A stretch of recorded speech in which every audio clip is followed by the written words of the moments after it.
This is a special Zoom session with Rajiv ji and all other people who attended the course. I will just say one thing that this book changed my life. I mean, I would put this is a kind of Ved. I will put in that category. And the people who have attended the course and people who will read this book, I don't think there's any one book available in the market that compares the Western civilization with our civilization in a very scholarly manner. Eh, Rajiv ji presented all the views that how we are different. And unless we know that how we are different, we cannot do Purva Paksha. I mean, he has done Purva Paksha, studied the other side, and then brought our thinking. And so, I mean, thanking Rajiv ji will not be enough. And I think we should hear from him why he wrote this book, what went behind, writing this, what was the thinking, and so other people can benefit. So I was mesmerized, like it was like 10 years ago, 10 or 11 years ago, and still is vibrant. So, I mean, it's just, we are very lucky to be, a reader would be very lucky to read this book. So, Rajiji, you can say why you wrote this book, and then other people can chime in. Okay, well, thank you, Devendra ji. Devendra ji has been a great friend for a very long time. Uh, in the 90s, uh, he's been one of those who supported the work and been a fellow traveler for a long time. Uh, in fact, as you know, he translated the book into Hindi, and he's on the board of trustees of our foundation, Infinity Foundation in USA. So I want to thank him for all the work he's done, including this latest thing of you know putting this course together. And I will give an introduction to my background in this book. For this book, you know my general background, but what is the story behind this book? And I, then I want to know more from you folks, the students. What have you learned from it? How does it affect you in any way? What impact? And what will you do with it in the future? And what's your desire to go next step? So the reason I wrote it is because I had my own personal awakening long ago, about 35 years ago, and that's something I've never really described in too much detail because I don't want to make the story about me. I want to make it about the cause and the issues. But then when I decided to leave my business life, I was a successful businessman. I had many companies and all. I gave that up and I started the foundation. I wanted to understand these experiences better for myself and share that with other people. So my idea was not initially to become an author. you know, my idea was to experience it through my own practices, my own sadhana. That's all, and also give back to the society to benefit from our culture by funding other people. I thought the other people will do all this work of writing these things. Now, my sadhana went very well. And as far as the giving grants and money to other people is concerned, it didn't go as planned because I realized that the academic system are very selfish and very biased, and they take your money, praise you, but then they'll do what is best for their own career. So, but I learned a lot because I'm a very hands-on person. I learned a lot about who these people are, why they believe this. So I started probing, and that is how I did my Purva Paksha. Actually, working in close contact with these people. So I'm not writing books by doing by copy paste online. Just go online, search, and get something from here and there. I actually had physical encounters with these people. I went to their classes. I went when they were defending a PhD dissertation that we had funded. We are funding Hawaii, University of California, Santa Barbara, Harvard, Columbia, Princeton, University of Texas at Austin, on and on. We funded all kind of prestigious places, and also in India. So I used to go there because I was fully retired at an early age, and this is what I did for full time. I would go here, there, attend whatever, attend all the religion conferences, all the history conferences, all the philosophy conferences, social sciences conferences to see what these people are doing, about my culture. So my knowledge is not based on, just copy paste something, which is what today's influencers are doing. If you ask the big influencers in India who are copying my ideas, have you gone and sat in a class of Wendy Doniger, or have you gone to Columbia and sat in front of, and argued with Sheldon Pollock? And they'll say, no, they never saw these people. They have had no personal experience. So the point I'm making is you can do Purva Paksha after you really know the other side firsthand, not second hand, third hand. When I critiqued the US Commission on Religious Freedom, I went to Washington. I met those commissioners. I had lunch with them. I sat with them. I read their report for homework and are arguing with them and followed up with emails. So I'm actually very hands-on in dealing with the other side. I've been to several Christian seminaries. Here in Princeton is one of the most world-famous seminaries, Christian seminaries. I got to know these people. They got to know me. So we got to be friends. We got to disagree on things. So my interest was very deep and extremely hands-on. As a result of that, I gained my Purva Paksha capabilities, my expertise. It's not just reading books. And so I would say that I now came from first the meditative sadhana experiences about our tradition, experiencing it for myself, and also reading books of our tradition, the Vedic heritage. I read a lot about so many different authors. So that solidified my own knowledge about ourselves, both the theory and the experience. And then reading a lot about others, the other side, and experiencing it firsthand, experiencing it with interaction with them, debates with them, arguments with them. What will work? What will they say if I do this or do that? So kind of, if you are in the field, if you are in the Kurukshetra, then you can understand. If you are not in the Kurukshetra, you just theorizing or copying other people, that's second-hand information. That's not going to be good enough. And 99% of the people who are influencers today, we have a lot of young influencers on social media. That's what they're doing. They haven't really gone and had that experience for themselves. And it's just copy paste here and there. So I did this for a very long time. I started my full time in 1994, 30 years ago. Before that, I was doing it part time while working. But 1994 onwards, it was full time. And 10 years later was 2004. I still never published one book. Never published one book until for 10 years because I was doing so much knowledge gathering, experiences, first-hand, encounters with people. And I would always go to the most difficult challenge. If I wanted to understand a certain point of view they have, I would go to the highest authority. He could be some very big shot somewhere. That's the person I would go to. I had the advantage I could write a big check because I had money to give away. So I would go write. We funded a visiting professor at Harvard twice in a row, two visiting professors. I funded for 3-4 years Indology conference, World Indology conference, international conference on Indology, and they brought in people from all over the world. We funded it. So like that, in all these different Ivy League type places, I actually had access to the highest level. They would respect it because they want my money. And that's how I would get to know them. And when I would get to know them, I would understand them very closely and provoke them and raise issues with them, argue with them. Because I have nothing to lose, and I'm a well-educated person. I can articulate, I can debate. I have that capability since childhood, so I did all that.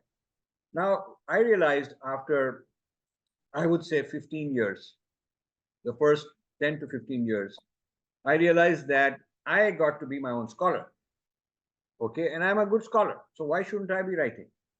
Why am I depending on them to, instead of debating and arguing and changing their mind, which they will not? I should do this. So I went to India also around in the late 90s. In the late 90s, started funding things in India. Many places we funded. We funded about 30, 40 conferences.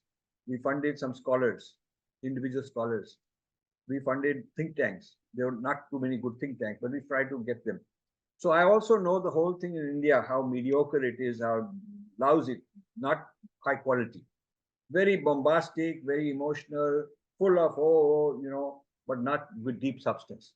I mean, if you read Being Different properly, you will know that that level of writing and depth and understanding, where I'm coming from is that I would rather have read this. And there are so many professors here and there studying post-colonial, studying this one, that one, all kind of fancy things, but none of them bother to do this. Some of them are Indians sitting in Oxford, Cambridge, in Germany, in US colleges, Indian colleges, all over. And they have credentials, they have sarkari job to do all this, but they're not doing it. So you see, that's why I had to do this myself. And I went to gurus. Guru's not interested. Guru is also very superficial, very super. All of them talking about, sub religion same hota hai, everything same, or I had to argue with them also. So this is not an easy beginning, for at least 10 years. Lot of people thought me as a nuisance, but because you're writing checks, right, giving money grants, they can't sort of be rude to you. They want the money. But they kind of said this is a difficult guy. He's a difficult guy because it's not easy to deal with him. They wanted someone just be nice, goody fellow, write them some money, send them some money, and be happy with everything superficially. In fact, all the time I was told by both the Ivy Leagues in this country and proper prestigious people in India that if you stop disagreeing and arguing, they'll give you big position. They'll make you some big shot in some university, some big shot. This offered to me. Then why would I leave my business world? I don't need to stop being a successful businessman and then end up as a academic guy. Why? That's a downgrade for me. Going from a top tier industrialist, corporate guy, entrepreneur, very successful, going from there to becoming some kind of an academic fellow, no matter how lofty the title may be, is down. Why would I do that? I mean, if I wanted a position, I'll just continue doing my business. The whole idea was to not look for that and to look for some genuine knowledge and genuine impact I can make, to come up with genuine, point of view and not worry about, what will people think. So I didn't accept any of that. You can see that. I did not accept, people said if you don't argue and debate and do this, you could become a dean somewhere, you could become some head of something or other, because these universities need a funding guy. And in those days, there was all the people who are now funding all these very rich Indian billionaires, none of them was funding in the 1990s. Let me repeat, there was no Mahindra and Tata's funding, and there was no this Reliance funding, and all of these Piramal funding. These kind of people came 10 years, 15 years later. They are rather recent. Okay, and I'm talking about early years when it was very kind of far-sighted to think for somebody like me to think of all this at that time. My family also wondering why you need to do all this. You're successful, just enjoy life. You made enough and just go have a good time. And if you want to give it in a non-controversial way, they'll make you a big shot. They'll give you awards also. You can start hospital, you can start some food program, you can start some school for poor people, like those kind of things. And there's no controversy. Nobody will have you see you as a problem. You see, you cannot make change without controversy. You cannot make change without controversy. Because the old point of view, if you want to change it, has to be toppled. And there are people whose career is invested in a certain ideology. Their career is invested in some point of view. And when you challenge that point of view, you're going to create controversy. Controversy means that you are disrupting whatever is the intellectual ecosystem. You're disrupting it. And if you just go along with it, then you're not making any contribution. You'll become popular, but you're not making a contribution. So, you'll see that like Buddha created a huge controversy because he came up with something. Adi Shankara at a young age went and debated the big shots and was very controversial because he went and defeated those guys. But he made a huge revolution. You see, Einstein in science did that. He changed the whole physics by challenging. So people who come up with major breakthroughs have to disrupt what was there before. And the people who are invested in what was there before are not going to like it because they are disrupted. They have built a career. And this guy comes from nowhere, and we have been in this for a long time. Who is he to challenge us? We have the adhikar, we are established, we are big shots. That's the kind of reaction I got. So I had to be very confident. And also I had to be very audacious that I'm not looking for anything from these guys, and they can reject me and whatever. It doesn't matter. I just go deeper and deeper into my scholarship, and and so that's what I did. That is the origin of these things.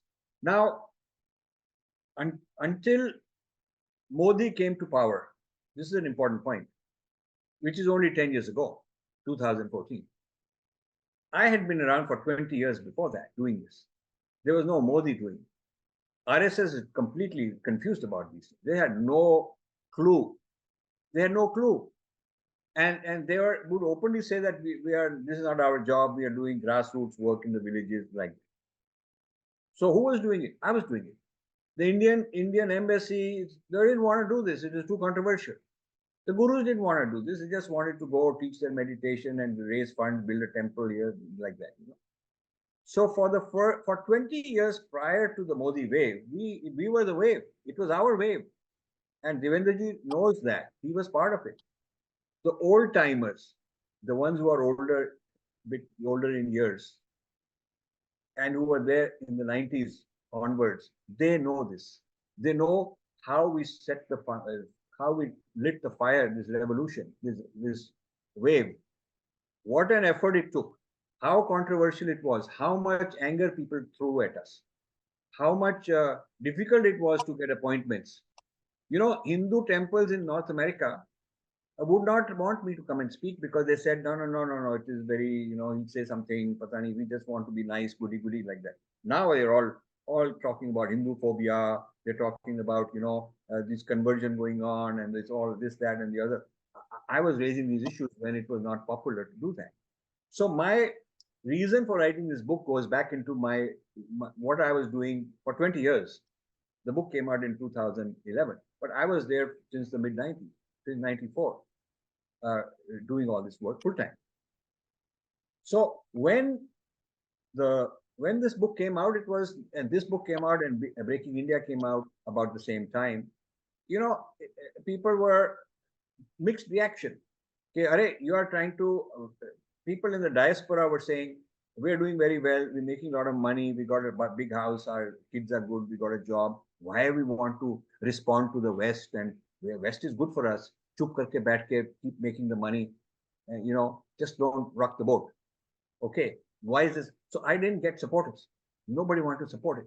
The book was not something that millions of people would want to buy. I had to go running around arguing with people. I still do. I still have to be a lone fighter. Okay, because this is not something that make you popular.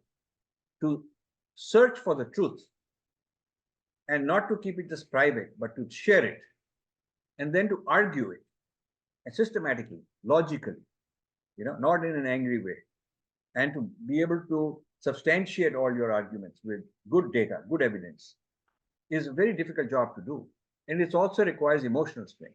It requires a kind of intellectual kshatriyata to be able to do that.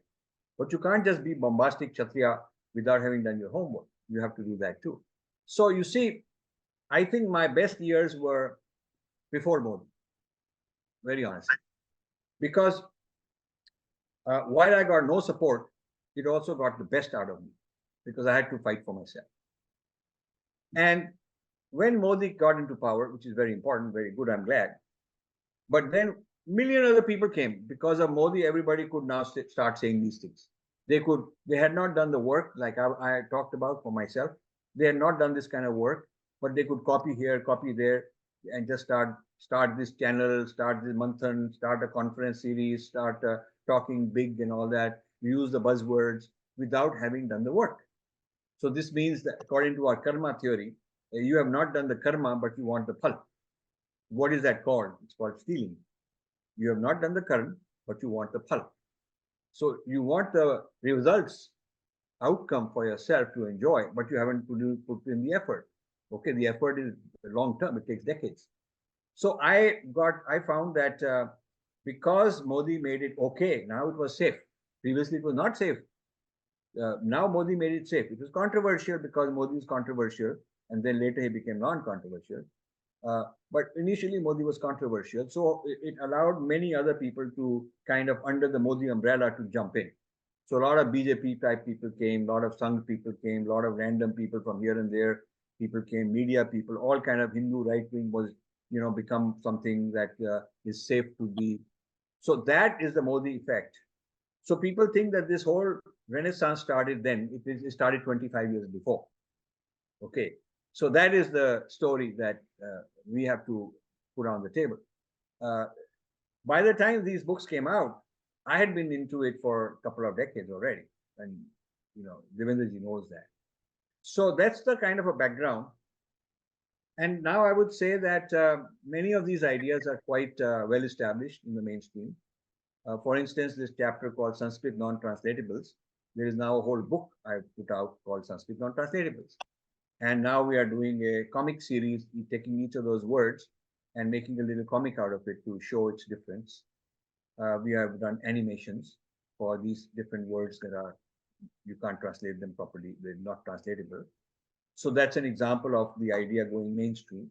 And many, many people, even the Sanskrit people are themselves saying, yeah, this is right, we should not be translating these words. Gurus are also, I have to correct those gurus that they were going on translating our Sanskrit terms in a bad way, uh, terms that really have no English meaning, no English equivalent. So that's just one example. Every chapter, there are 5 major points in this book, 2 major topics. Actually, originally I started them as 5 different books. There were 5 different book projects. Each of them was going to be a separate book project. Okay. And somebody in India introduced me to, HarperCollins, and their editor sat with me and said, every time I see you, you've got new ideas. Author is supposed to stick to one idea and get the book done. But in your case, every time we're talking to you, you've got another idea and another idea. So I said, that's because I have so many things going on. There's so many projects I'm involved in. And so then we had a meeting. They said, you need to nail down one book, one idea, one table of contents, come up with a schedule and get it done. And so I decided that, okay, I took all these different books I was working on because I was involved in so many debates, so many arguments. And I said, I picked a common theme, okay? And the original title of this book was going to be The Audacity of Difference. The Audacity of Difference. That was going to be the title. In fact, Devendraji's son, Parth, at Princeton University, organized an event for my book. And in that event, the poster said this will be a talk and a panel discussion on Rajiv Malhotra's Audacity of Difference. In fact, I have a copy of that. Later, I changed it to Being Different. Because unfortunately, somebody well known, I won't name him, because I was discussing this is my new book coming out, this is called Audacity of Difference. He started writing articles called Audacity of Difference in his own name, okay, and claiming this is his idea. I mean, there are a lot of this kind of nonsense happening. So I couldn't do a book like that. There were people who think I'm copying him, So we came up with this title last minute, Being Different, and it's a good title. And it was decided that instead of 5 different books, I was working on so many, but picking the 5 that seemed to fit in one way, in one theme. Why not make them chapters? So that's how 5 volumes got condensed into one book, and that's how this book came out. And so that's been a very exciting journey for me. I moved on to writing many other books, but I would still consider this to be my favorite because it establishes the foundations of who we are and what's distinct about us. There are several others which take this theme further that I have put out, and I'm going to produce. I have another pipeline of 20 more books to write, which I plan to do.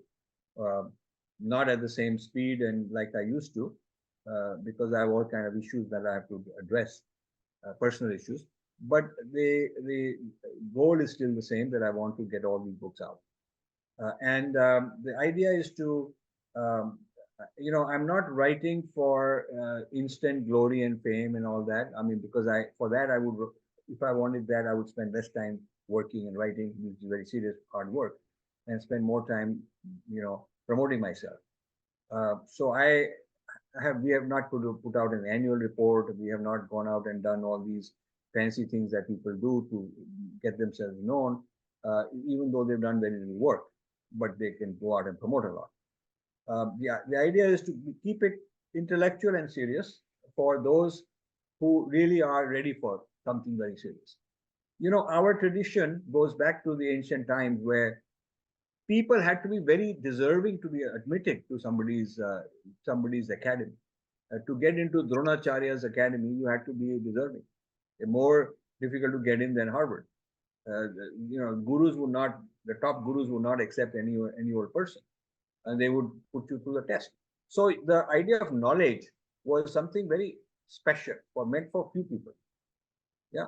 And now it's like everybody, because of mass media and social media, everybody can become an expert. And now with Chat GPT, everybody can just claim that he knows everything, you know.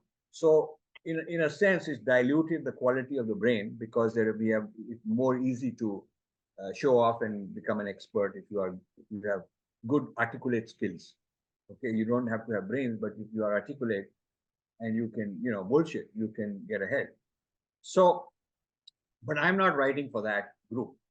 I'm writing for those who are very intelligent, genuine, serious people, and want to learn primarily to change their own life. Like Devendra ji said, it changed his life.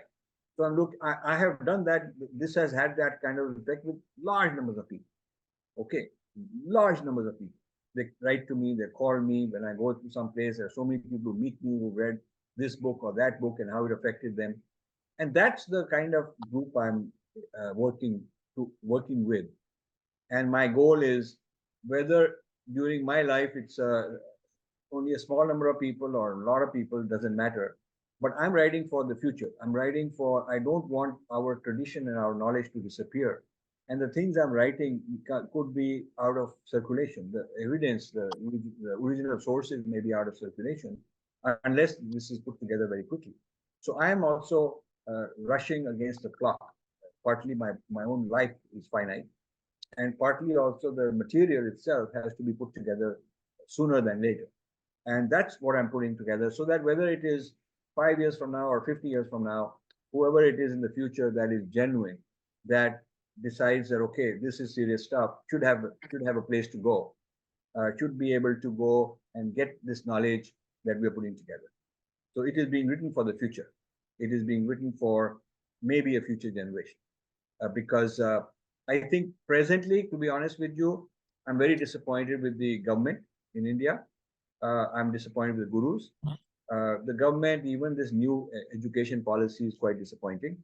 I'm writing actually a book that will come out in about 5, 6 months about this whole new education and what's wrong with it, why it's just not the right thing. In fact, going back in some ways, backward in some ways.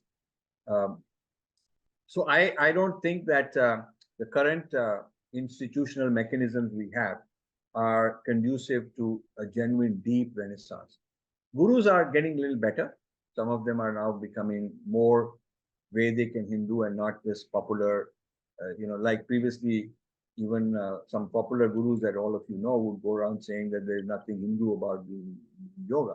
I mean, they talk like this nonsense. Uh, uh, so now they're not doing that, partly because we pushed back and argued with them. And many of their own followers have supported us to argue with their own guru. Uh, so I think things are improving, but very slowly. Things are improving at a certain level of society. Maybe it's good for both people who are Hindu politicians because they can get votes. We popularize these ideas. People are talking about these ideas. So they're reclaiming their heritage. And therefore, it politically made an impact for the benefit of some politicians. I'm not one of them. But as far as recreating the Pandavas, because you need those kind of people, recreating, giving birth to people like that, to the rishis and the Pandavas, we are a long way. We're a long way. But I want to have written things from my own experience, such that whenever such people arrive, whenever we have such individuals, they should have something to start. They should not have to spend 20, 30 years getting basic stuff like I did. That should be there waiting for such people. So I'm writing for uh, today's generation, at a certain level, they can benefit. They can understand how to argue, how to differentiate, how to respond, how to do Purva Paksha. A lot of them can do that with my work. And I'm also writing for scholars, genuine deep scholars who want to actually be like the Rishi themselves and want to go deep and understand things. So I'm writing at different levels. And this is what all I do. 7 days a week, this is what I do. Um, and this is all I've done for since the 94 full time. And that's kind of in a summary my story. And thank you guys for listening. We have another say half hour. So maybe Devendra ji, we can turn over to question answers, or maybe people can, maybe each person should say something about Sure. just 30 Uh, seconds, what's their background and what is their interest in this book and so on. Yeah, they can tell, how they are benefited by, Yes, this. Who wants right. to go first? Dinanath? Yes, sir. Hi, sir. Namaste, Rajiv ji. Namaste, Devendra, sir. Like, sir, it has been very, like, I have been listening to Rajiv ji for more than 3-4 years.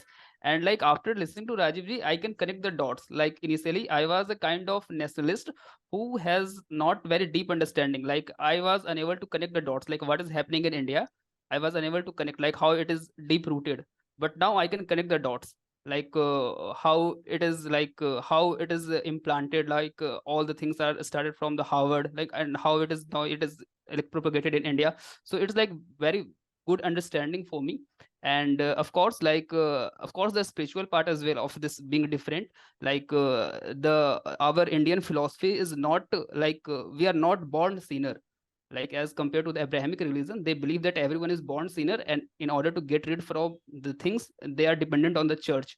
But we are very conscious being. Like there is a like we can self realize. Like there is a yoga things. So of course this book is very beneficial for me, and I am very grateful to Rajiv ji. Like the kind of understanding that I got from him is like unparalleled. So thank you, sir, for all these things. Thank you. Next. Who wants to go next? I can. Okay, Pallavi ji. Okay. Yeah. Namaste, Rajiv ji. I have been following your work for last say 8 to 9 years, and definitely your work is very very different at a very different level from other people. So though others may copy you or talk on the similar issues, still your work stands out in its depth and the level of understanding. So about this being different, I read this book way back in 2017, and it before reading this book, I had tried to read some books on Bible and Quran, but I never had a proper understanding of what these religions are, or even, I mean, I didn't know this connection that all these three come in that same Abrahamic group and all. So after reading Being Different, I got a better clarity about these religions, and I could make out the vast difference between Hinduism and these Abrahamic religions. I had way back in 1998 or 99, I had given a lecture on the history of environmental movements in Pune University. So at that time, I had dealt with this, that how Christianity, the beliefs in Christianity had led to animal dissections, and they are the what source for this um, degradation of environment and all. But after I read this Being Different, that understanding became deeper, and I could make the connections more properly about this entire environment. Like I always see, I was interested in our ancient sciences, and since my school days, I used to read our ancient texts. So, and I always thought that, why modern science came only in this 15th century or so. So now, after being reading being different, I can understand how that philosophy, because our philosophy was very different. It was more holistic, whereas in these Abrahamic religions, it is more exploitative in nature. And so the scientific development also took that exploitative form of violence and, trying to dominate someone, disrupt, exploit someone. Also, it helped me in understanding all those things. So Very good. it was great. I mean, thank you so Palviji, much. Palviji, where do you teach? Are you in a university? No, not now. I am a housewife. So I study at home itself, and I give lectures on our text to like-minded people. Very good. One more thing, Rajivji, I wanted to tell you. In one of your YouTube videos with Dr. Tony Nader, you had mentioned, you had praised transcendental meditation. And after hearing that, I went and I did transcendental meditation, and it's definitely very good, and it's very different, because before that I had done this art of living and Isha inner engineering, but this TM is definitely different, and so I just I'm one of the, I'm actually writing about how the gurus made a difference, because we should always respect those who helped our tradition.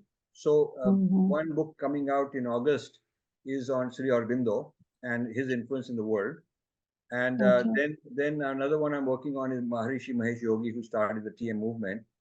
And you will be surprised to know that one of his students was Deepak Chopra, and we have a lot on him. And another one of his students was Sri Ravi Shankar.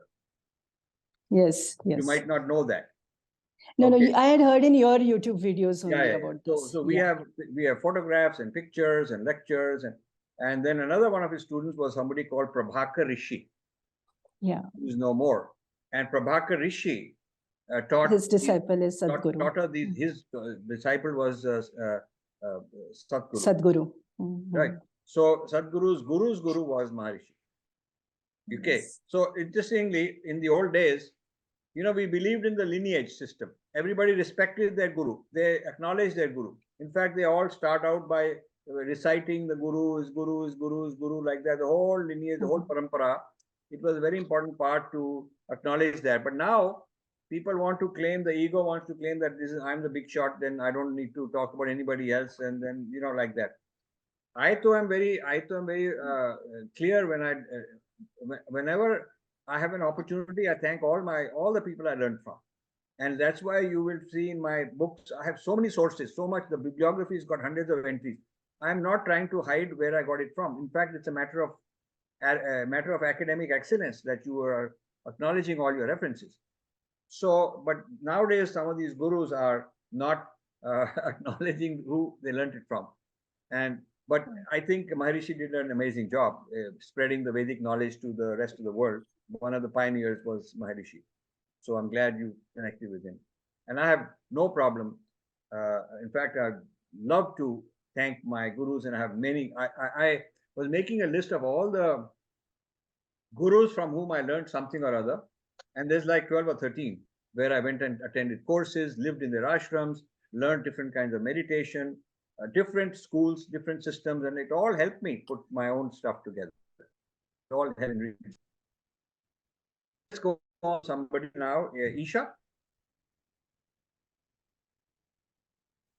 Isha Sharma. Yeah. Okay.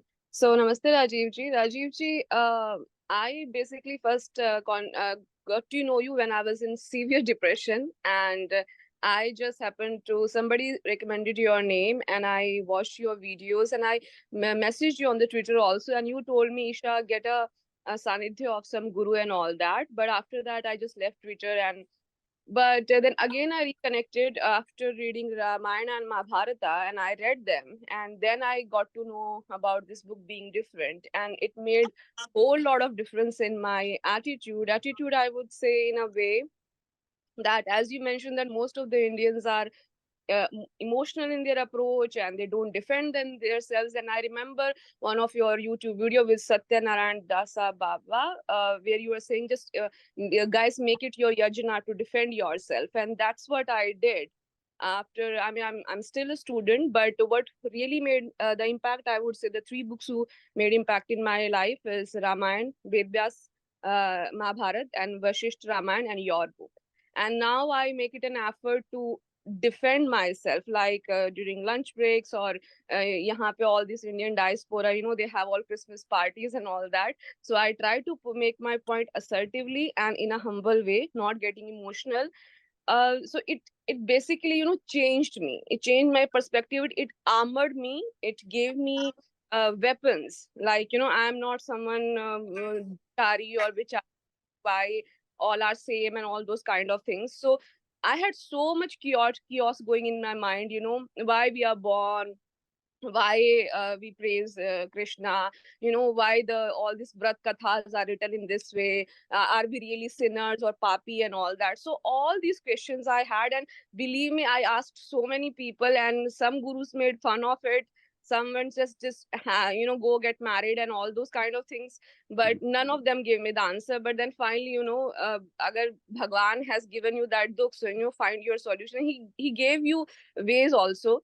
So through all these three books, I find my answer. I won't say all answers, but yes, I'm on the right path, and I'm much more sorted out. I'm much more calmer, and I'm doing good in my life, to be honest.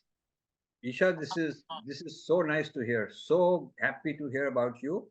So glad that you've done this, because I'll tell you, sometimes adversity is Bhagwan's way to shaking you up and putting you on the right path. And whatever adversity you had, you didn't give up. You didn't give up, and you didn't say, okay, I'm depressed, or have this setback, and this doesn't work, that doesn't work, and go do something wrong. You continued, you persisted, and that is, you're very lucky that you have that the grace. Bhagwan ne aapko ye kripa diya hai, that is Bhagwan's kripa, that you have got that quality in you to be very persistent, consistent, a lot of stamina, not giving up. And you to read these books is not easy, and then to go and defend and argue is not easy. A lot of people don't want to do this. So you have gone into the path of being a mature person, a serious person, and you've already got the benefit. But I can assure you, you will get far more benefit in the future. I want This to is compare when I read, your book, and because I was reading, I'm again reading Mahabharata, and I'm on this Virat Parv and Bhishma Parv, basically.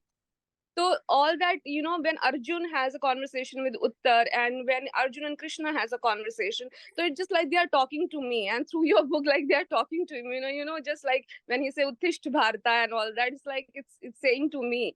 So this is really, it gives me a goosebump, not in an emotional way, but it really, when I'm sad or down, so these are really good things, I must say. And your lectures and your book came as a blessing beside Ramayana.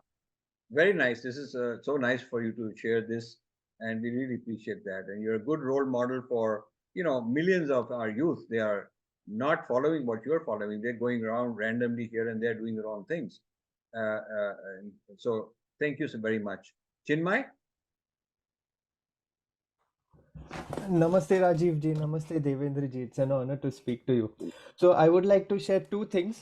One is about how I am able to explain to people what Hinduism or Dharma is, and the second one is how I changed kind of my belief system. But before I go into it, I would like to quickly, briefly introduce myself.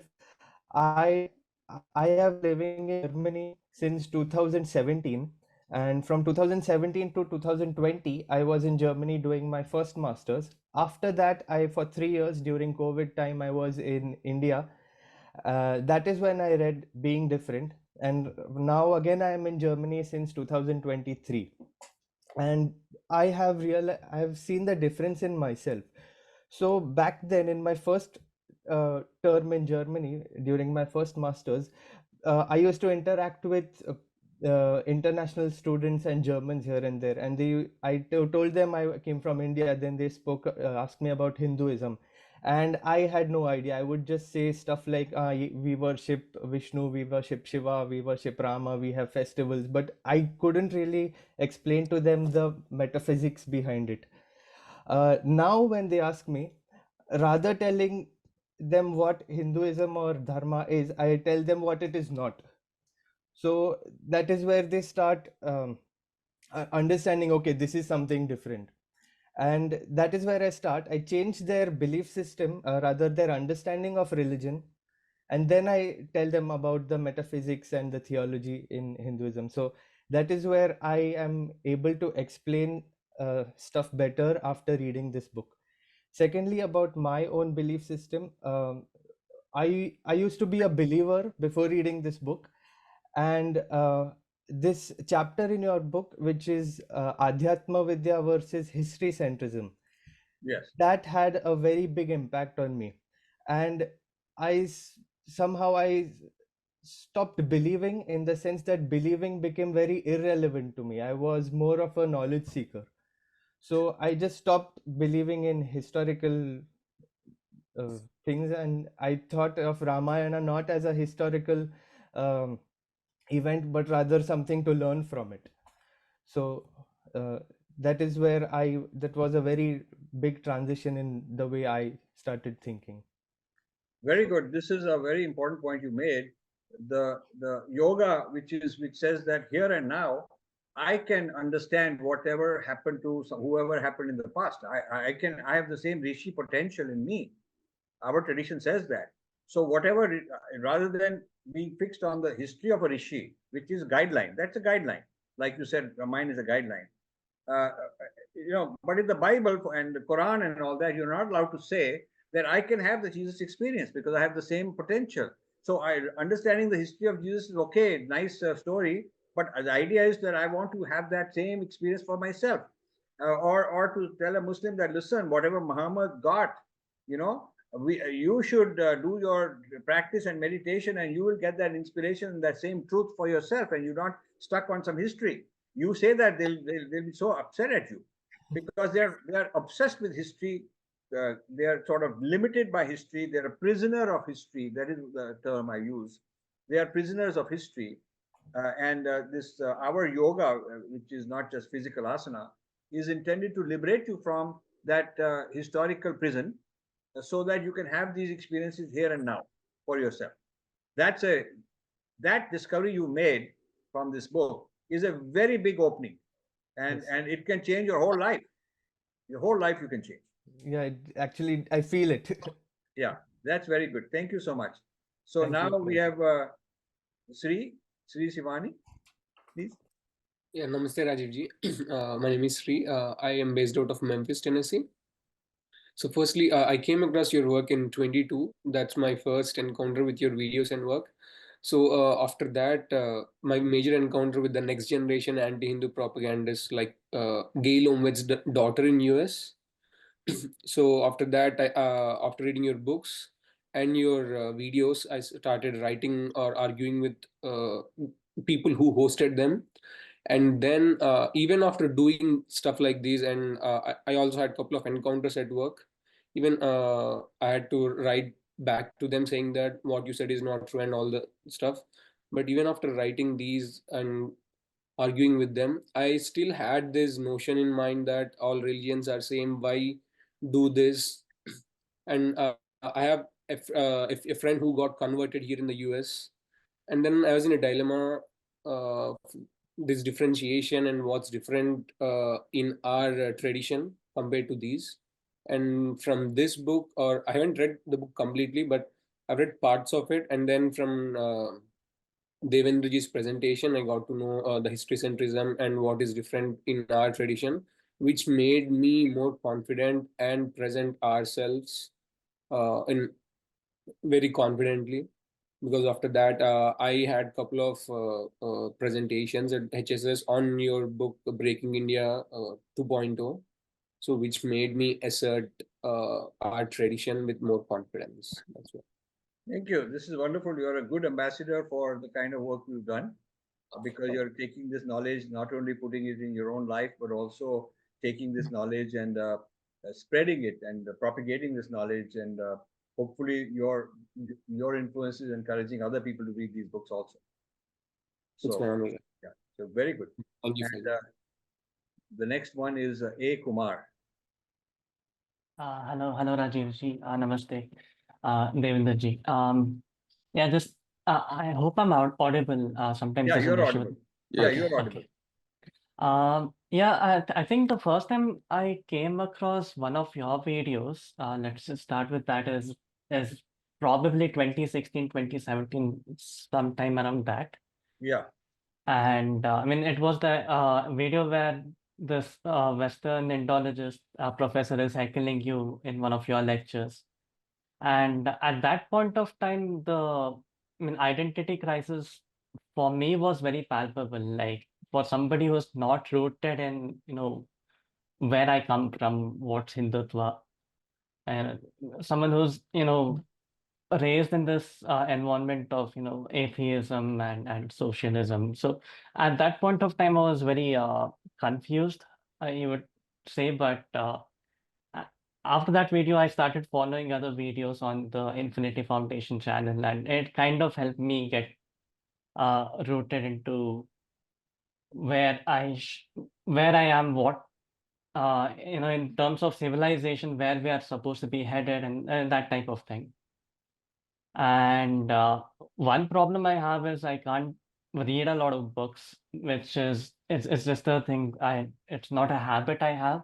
So I saw a video where on the Infinity Foundation channel announcing this book club, and I was like, perfect. Let's join this. And yeah, that's why it was very helpful, because on a week-to-week basis there were goals, and I was able to go through the books. And yeah, right now I'm based in Bangalore. I'm a data analyst, software developer, computer type job. And I think I have one experience which you might be able to guide me through is, at least in the corporate environment, I feel very uncomfortable being outspoken about political things, if that makes sense. It's a job, and whenever things come up, I don't want to become a controversial employee. Right. Right. I think this requires some skill and experience. You will realize at which point in time. Obviously, if you are sitting in a project meeting and you're talking about your project and your software and milestones and budgets, it's inappropriate to start talking about politics. It's out of context. Of course, But, but but it's like lunch break and water cooler yeah, conversations. Yeah. but where the topic comes up, you can certainly express your opinion. Especially if a conversation is going, you could start off by saying, I have a different view, and not imposing it on others. Everybody should have their view. I respect your view, but I have a very well formulated, well defined alternative point of thinking. So the thing is that when you say it, people will push back and respond and reject and argue. You should not get angry. You should learn from it how to argue better next time, how to formulate, how to treat it as a feedback to help you learn, so that you can become stronger and stronger in your debating skills. Think of it like, okay, this is a debate practice, and I will learn something from it. Then that way also people feel that you're also genuine. You're not trying to. The idea is not that I am right and you're wrong. The idea is, can we all learn from all the knowledge? I can learn from you. You can learn from me. I can refer you to some books I have read, and there's a lot of stuff there. So that way, people also feel not too defensive and not too threatened. Idea is that, often you'll find there are two kinds of people they will face. One is those who are extremely well informed, and they're totally anti-Hindu and Hindu phobic and all that, and they just don't like what you are saying, and they are very well educated in their point of view. For that, you need to have a lot of knowledge from your point of view. The other is the kind of person who's mixed up. He's not well informed, but he's threatened because you are well informed.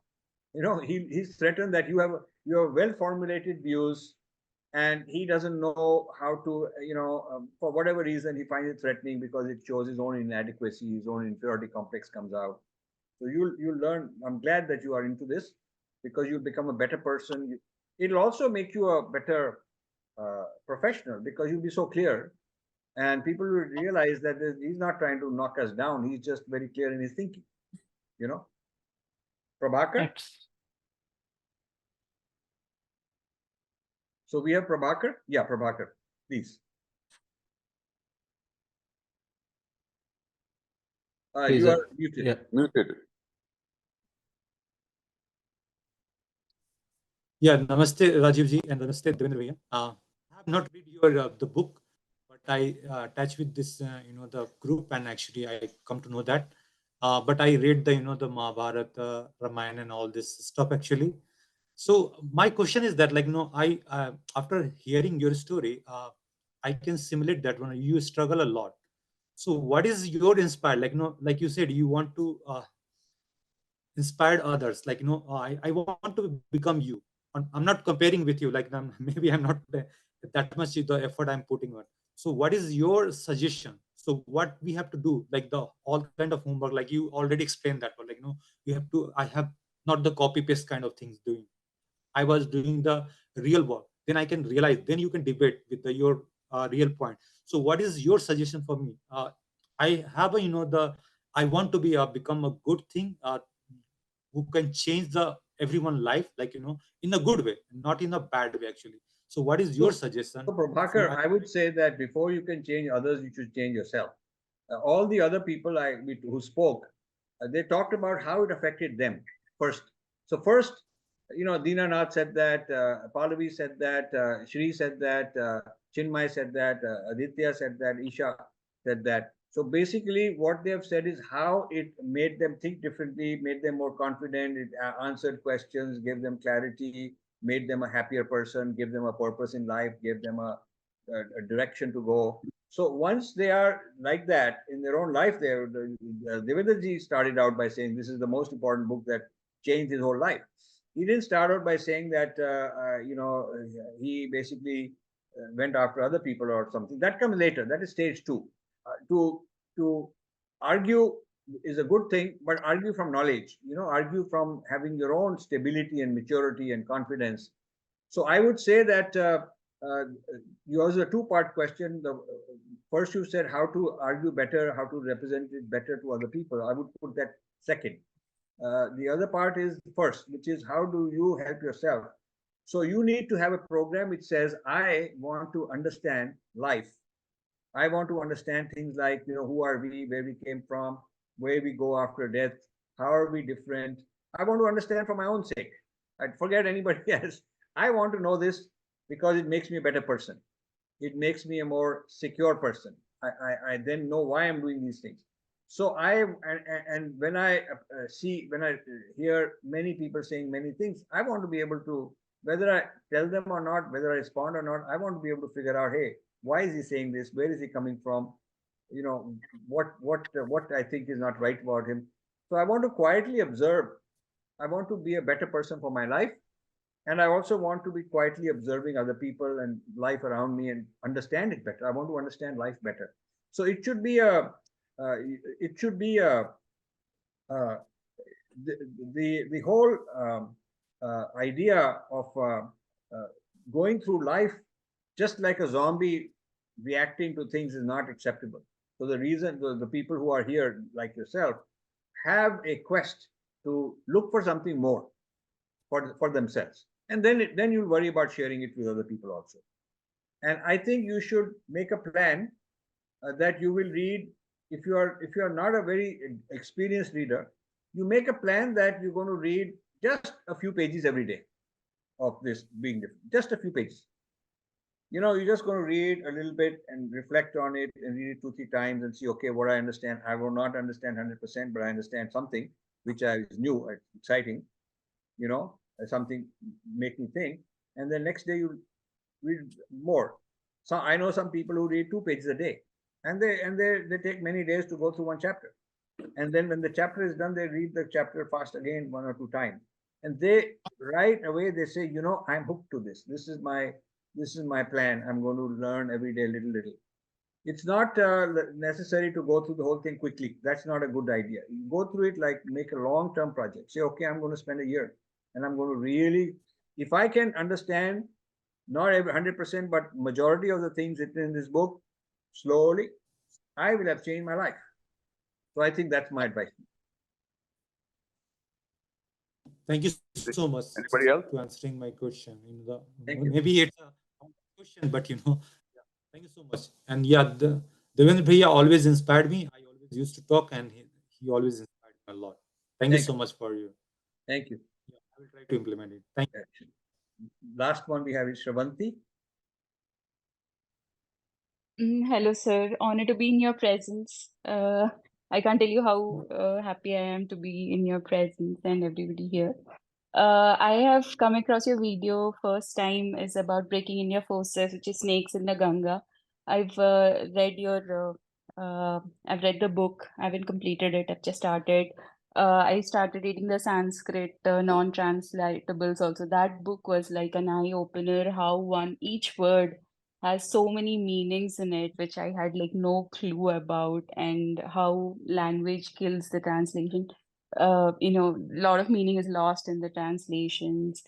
So, great knowledge. It's so inspiring, all your podcasts. I think I've pretty much seen all your videos that are there on the YouTube podcasts. The way I've seen how you went to a mosque, I think a gathering, and you were talking about how you use data to debunk the myths. So that's so inspiring. For me, the impact that made is like I'm based out of Bangalore. I work in a software company.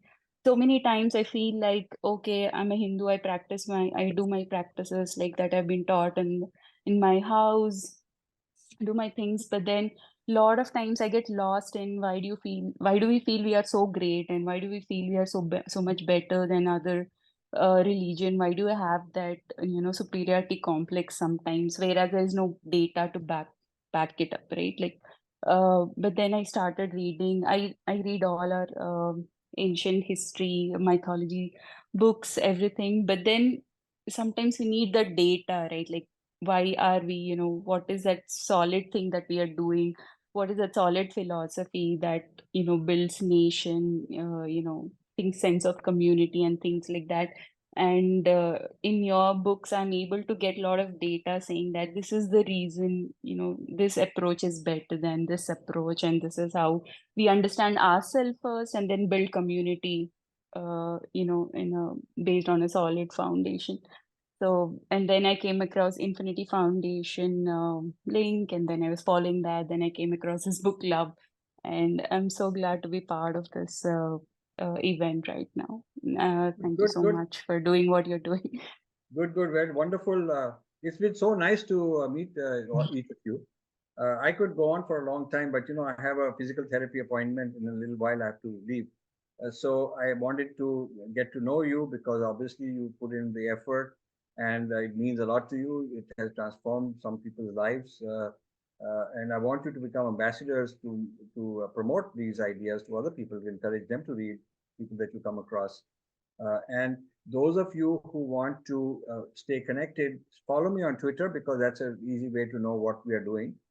And certainly when we are announcing any events, we will put it on Twitter.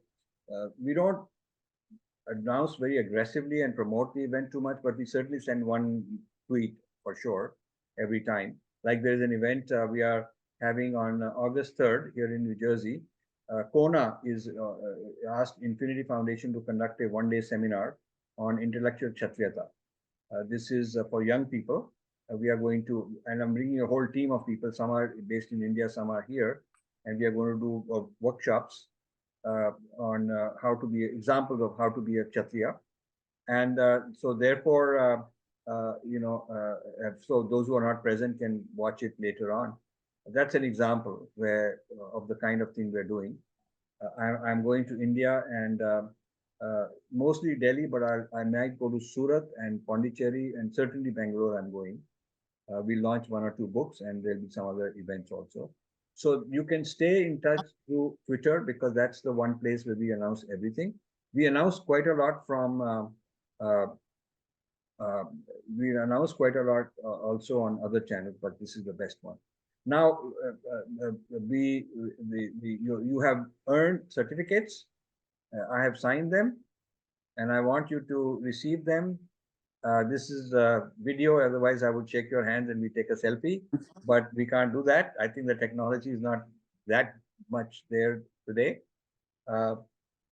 Maybe in the metaverse, once that happens, then we'll be able to wear those goggles and be in the same place virtually and make a video like we are shaking hands. But today we have to just settle for this. And Vishwajit and Devendraji will send you signed, personalized your certificates, and that's a very important milestone for you, because it shows that you have achieved something, you've got a certain knowledge, and you should be proud of that. And then you use that as your foundation to do more. Right. Sorry to intervene. Can we have like more book reading session? Like you have like your big scholar books. That's what I was saying to Devendraji. We can have like it's like a group. We do our own swadhyay, right? Where there are 4 or 5 people who are reading these books, gaining knowledge. Can we have more? I mean, that's just a suggestion. I would, yeah. Why not? So I would say, if Devendraji and you take the lead and find out from all the people who attended, those who want another book reading session or another book, you see, the thing is that what I can do is we can find, to help Devendraji, we can find another person that, and the two of them together can lead another book. We can find maybe a book like Breaking India was very popular. Maybe this Snakes in the Ganga is very popular. There are several books like that. The Sanskrit non-translatables has been done very well, very popular. Like that, so we can take another one, and maybe Devendraji and one other person from our side can be the teachers. So I love this idea. So if somebody can formulate it and send it to me, we can think about it and come up with a better solution, another solution. Okay, so thank you, everybody. Rajivji, to sum it up, that like you said, the reading is very important. Like what the students have done, they have listened. But unless you read and write, I think that will make you real, Kshatriya.